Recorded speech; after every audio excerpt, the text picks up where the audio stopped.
ఉత్తరం చూద్దామండి. సిరిసిల్ల నుండి రామలక్ష్మి గారు పంపించారు. మౌనవ్రతం ఎందుకు ఆచరిస్తారు?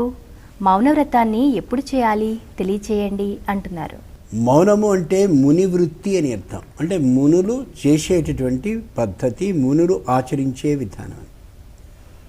మనకి లోకంలో మౌనం అంటే నోరు మూసు కూర్చోవడం అని మాత్రమే అర్థం. నోరు మూసు కూర్చోవడాన్ని మాత్రమే మౌనం అని శాస్త్రం చెప్పాలి. మనకి పంచ జ్ఞానేంద్రియాలు ఉన్నాయి. త్వక్ శరీరం, చక్షు కళ్ళు, శ్రోత్రు చెవులు, జిహ్వ నాలుక, ఘ్రాణము ముక్కు. ఈ పంచ జ్ఞానేంద్రియాలకి మౌనాన్ని ఇవ్వాలి మనం. త్వక్ అంటే శరీరాన్ని ఎవరు స్పృశించకూడదు.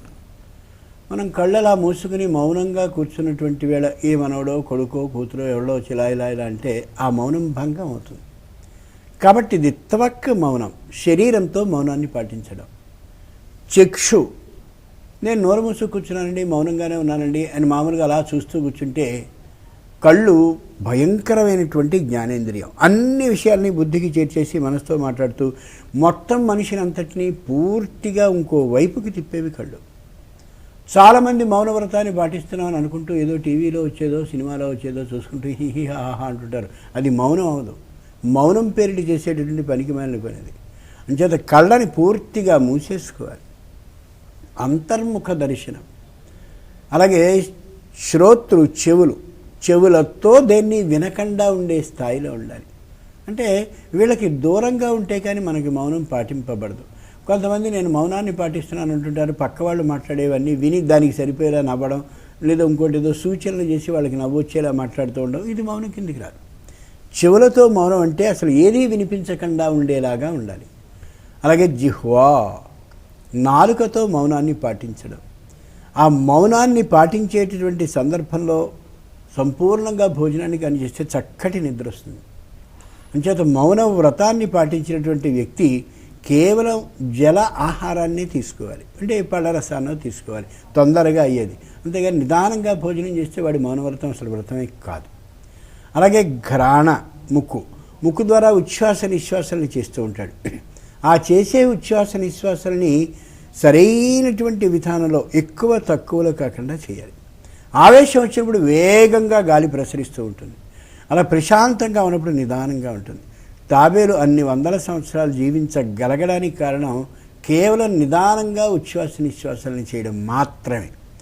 ఈ పంచ విధాలైనటువంటి మౌనం పాటిస్తేనే అది మౌనం తప్ప మరొకటి ఏమాత్రము కాదు. ఇటువంటి మౌనాన్ని ఆచరించేటటువంటి సందర్భంలో ఇందాక అనుకున్నాం, జలాహారాన్ని మాత్రమే స్వీకరించాలి, ఘనాహారాన్ని స్వీకరించకూడదు అని. కాబట్టి మౌనం అంటే ఇది తప్ప మరొకటి ఏం కాదు. వీటితో పాటు కర్మేంద్రియాలు ఉన్నాయి. వాక్, మాట్లాడకపోవడం. పాణి, చేతులు మౌనాన్ని పాటిస్తూ ఏవేవో పనులు చేస్తూ ఉంటారు. పువ్వులు కట్టడం, ఇంకోటి గడ్డం కాదు, ఏదీ చేయకూడదు. పాద, నడిచేస్తుంటారు, అది కాదు. అలాగే విసర్జక అవయవాలు. సంపూర్ణంగా దశ ఇంద్రియాలతోటి మౌనాన్ని ఒక క్షణం ఆచరించగలిగితే చాలు.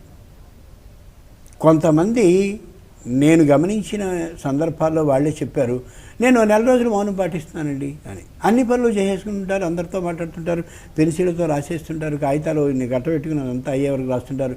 అది మౌనం కిందికి లెక్కరాదు. పాపం వాళ్ళ భ్రాంతి నేను మౌనంగా ఉన్నాను అని. ఏదైనా మళ్ళీ చిన్నపిల్లలో పెద్దవాళ్ళు తప్పు చేస్తే కళ్ళు ఎర్రజేయడం, ఇవన్నీ మౌనం కాదు. మౌనం అంటే నిర్వ్యాపారత్వం మౌనం. శరీరంలో ఉండేటటువంటి పంచ జ్ఞానేంద్రియాలు, పంచ కర్మేంద్రియాలతో నిర్వ్యాపారత్వం, ఏ పనిని చేయించకుండా ఉండడం. ఓ ఫ్యాక్టరీకి లాకౌట్ వేశారనుకుందాం, ప్రకటించినట్టయితే ఇంక అసలు ఎవరు ఏం జరగదు, అక్కడ ఫ్యాక్టరీలో పనులు జరగవు, మనుషులు రారు వెళ్ళరు, ఏమీ జరగదు. అలా ఈ శరీరం అనేటటువంటి యంత్ర ఆలయాన్ని సంపూర్ణంగా విశ్రాంతి తీసుకునేలా ఉంచగలిగిన స్థితిని మౌనము ఉంటారు తప్ప దేనికి దానికి ఆ పని అన్నీ చేసేస్తూ నేను ఒట్టి నోరును మాత్రం మూసుకుంటున్నా అంటే అది నోరు మూసుకోవడమే అవుతుంది తప్ప అది మౌనం మాత్రం కాదు. నిర్భయంగా ఏ విషయమైనా సరే ఉన్నదన్నట్టుగా మనం అనుకోవాలి. అటువంటి మౌనాన్ని ఆశ్రయించి మునివృత్తిని ఆశ్రయించి వాళ్ళు కాబట్టే పూర్వులు వాళ్ళు మౌనులు, ముని విధానాన్ని అవలంబించిన వారు కాబట్టి వాళ్ళు నోరు తెరిచి ఏదంటే జరిగింది. నచ్చ విద్యా మునివచః. ఇన్ని రోజుల పాటు వాక్ శక్తిని బంధించారు కాబట్టి ఏదైనా అంటే చాలు అయిపోయేది. ధర్మరాజు భారతంలో అంటాడు, నిజమైనటువంటి మౌనాన్ని ఒక్కరోజు కాని వ్యక్తి పాటించి తరువాత నోరు విప్పి ఏదంటే అది జరుగుతుంది. ఎంత గొప్ప విషయం అది. శరీరంలో ఉన్న శక్తి మొత్తం వాక్కులోకి చేరుతుంది. ఆ వాక్కులో ఉన్నటువంటి శక్తి ఎదుటివాడి మీదకి వెళుతుంది. సంతోషంగా వెళ్ళిందా వరంగా పరిణమిస్తుంది. అదే తీవ్రమైనటువంటి విధంగా వెళ్ళిందా అది శాపంగా అవుతుంది. అంచేత శక్తి మొత్తం వాక్కుని చేరుంటుంది, నాలుకని చేరుంటుంది. అది మౌనవ్రతం, మునివ్రతం, మౌనము అంటే.